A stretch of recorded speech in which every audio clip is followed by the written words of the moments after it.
नमस्कार साथियों, अगर आपकी उम्र भी 60 साल या फिर उससे भी ज़्यादा है या आपके घर के आस पड़ोस कोई ऐसा व्यक्ति है जो 60 साल की उम्र को क्रॉस कर चुका है, चाहे आपके दादा दादी हों, आपके माता पिता हों, तो आज की इस वीडियो को बहुत ध्यान से देखिएगा और इस वीडियो में जो जानकारी दी जा रही है उसे उन लोगों तक पहुंचाइएगा भी, क्योंकि सुप्रीम कोर्ट की तरफ से सीनियर सिटीजन्स के लिए बहुत बड़ी खुशखबरी निकल कर सामने आ रही है। एक ऐसी केस स्टडी आज मैं आपको बताने वाला हूँ जिसे सुन के वाकई आपके चेहरे पर मुस्कान आ जाएगी। तो चलिए वीडियो को स्टार्ट करते हैं और कौन सा है वो केस जिसके बारे में आज मैं आपको बताऊंगा, पूरा विस्तार से आपको समझाते हैं। तो वीडियो में आगे बढ़ें इससे पहले तो मैं आपको बता देना चाहता हूं कि सरकार की नज़र में सीनियर सिटीजन यानी वरिष्ठ नागरिक किसे माना जाता है, क्योंकि जो मेरे पुराने व्यूवर्स हैं उन्हें तो भली भांति पता है, मैं हर वीडियो में लगभग बता देता हूं, बट हर बार मेरा न्यू व्यूवर्स भी मुझसे जुड़ता है। तो आज मैं आपको बताऊंगा कि भारत सरकार वरिष्ठ नागरिक किसे मानती है। तो अगर आप एक पुरुष हो और आपकी उम्र एग्जैक्ट 60 ईयर्स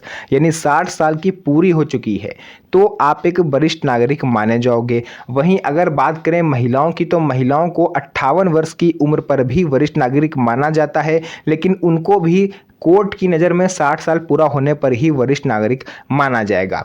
कोर्ट से जुड़ा हुआ मामला है, इसलिए मैं आज कोर्ट से रिलेटेड ही इस वीडियो में बात करूंगा।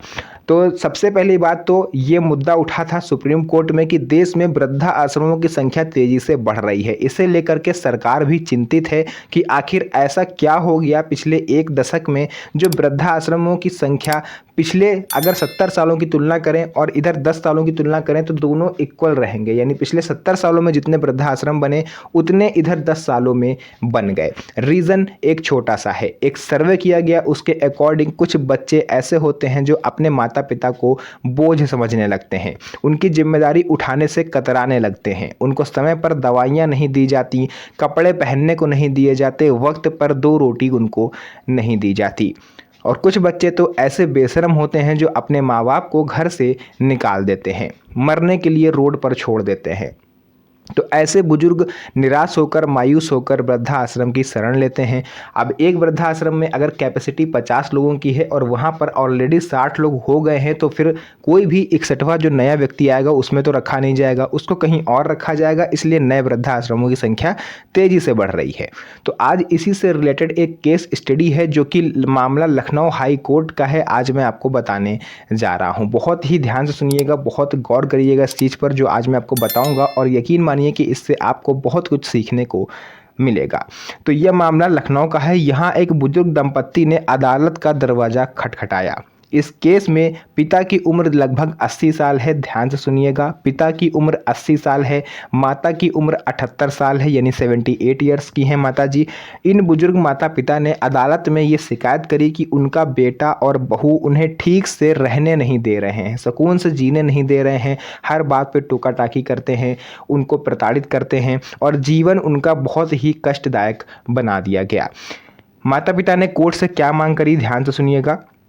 बुजुर्ग दंपत्ति ने ट्रिब्यूनल में केस दर्ज कराते हुए कहा, ट्रिब्यूनल वही है जो मैंने आपको पिछली लगभग कई वीडियो से बताया है कि सीनियर सिटीजन्स के लिए गवर्नमेंट स्पेशल ट्रिब्यूनल कोर्ट बनाई हुई है। सीनियर सिटीजन एक्ट 2007 के बारे में अगर आप लोग को ना पता हो तो मैं आपको बता दूं कि सरकार ने और सुप्रीम कोर्ट ने मिल के बुजुर्गों को ये अधिकार दिया है कि अगर आपके बेटा या बेटी या पोता या पोती जो भी आपके उत्तराधिकारी हैं, अगर आपकी सहायता नहीं करते हैं, आपको भरण पोषण भत्ता नहीं देते हैं, आपको आपकी देखभाल नहीं करते हैं, तो आप कानूनी रूप से उनसे मेंटेनेंस ले सकते हो।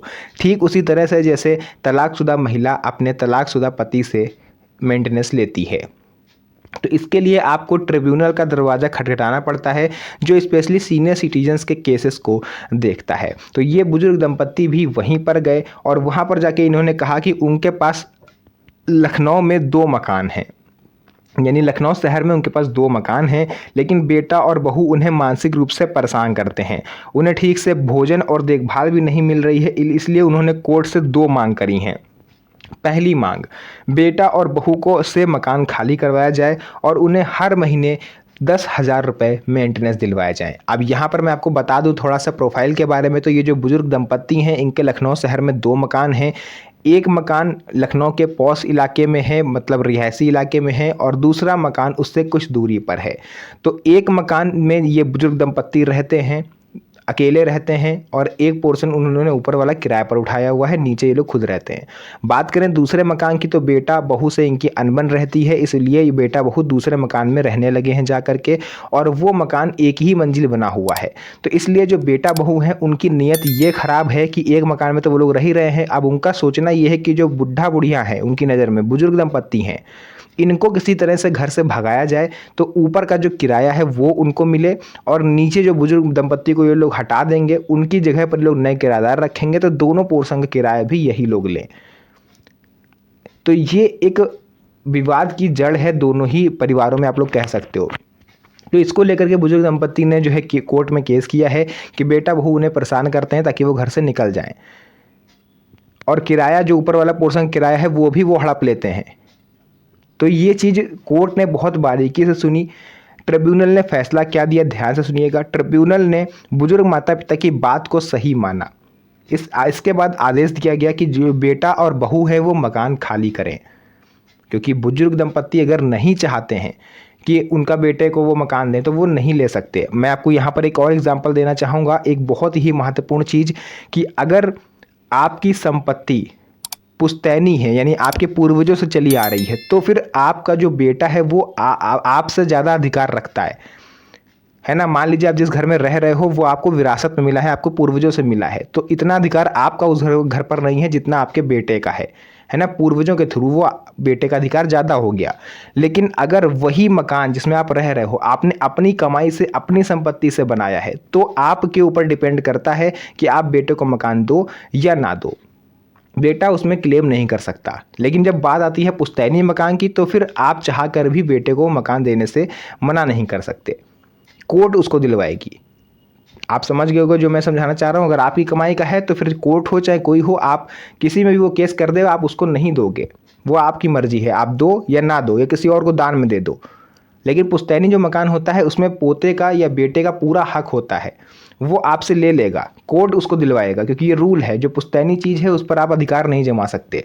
इसके अलावा बेटा अब पहुंच गया हाई कोर्ट। अब जब मकान खाली करने का नोटिस उनको मिला, बुजुर्ग दंपत्ति की यहाँ पर जीत हुई सीनियर सिटीजन ट्रिब्यूनल में, तो बेटा जो है वो हाई कोर्ट पहुँच गया। और हाई कोर्ट में उसने क्या कहा, बेशर्मी की हद देखिए, ज़रा ध्यान से सुनिएगा, कि बेटे की उम्र लगभग 60 साल है। उसने कहा कि मेरी उम्र भी तो 60 साल है, यानी मैं भी सीनियर सिटीजन हूँ, और इसलिए मेरे अधिकारों को भी देखा जाए।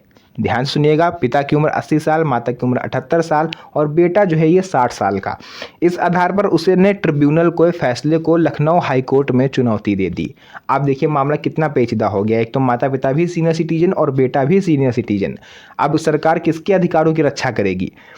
तो हाई कोर्ट ने क्या कहा कि लखनऊ हाई कोर्ट ने इस मामले को देखते हुए कहा कि जब दोनों ही व्यक्ति सीनियर सिटीजन हैं तो बेटे को घर से निकालना उचित फैसला नहीं है।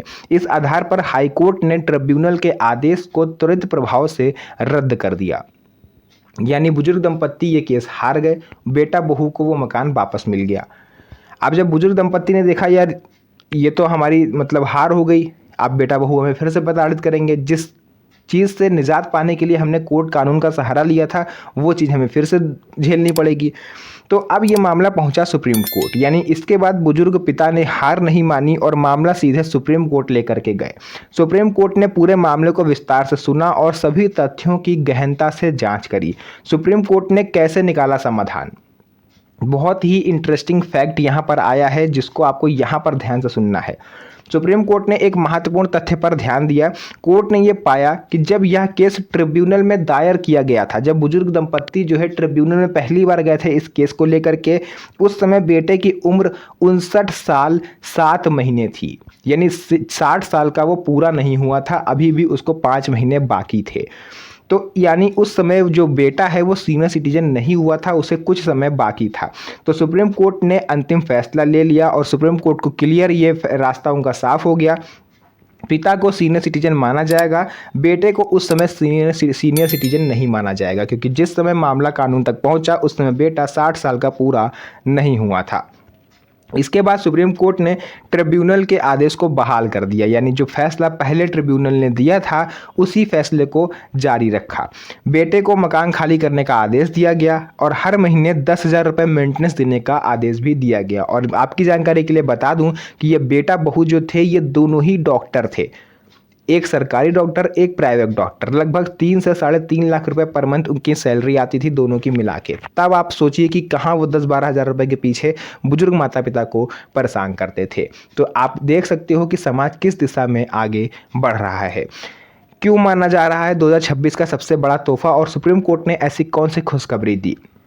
इस फैसले को इसलिए महत्वपूर्ण माना जा रहा है क्योंकि सुप्रीम कोर्ट ने यह साफ कर दिया है कि किसी भी कीमत पर हम सीनियर सिटीजन को परेशान नहीं होने देंगे, भले ही चाहे हमें इसकी कहीं कितनी भी गहनता से जांच करनी पड़े।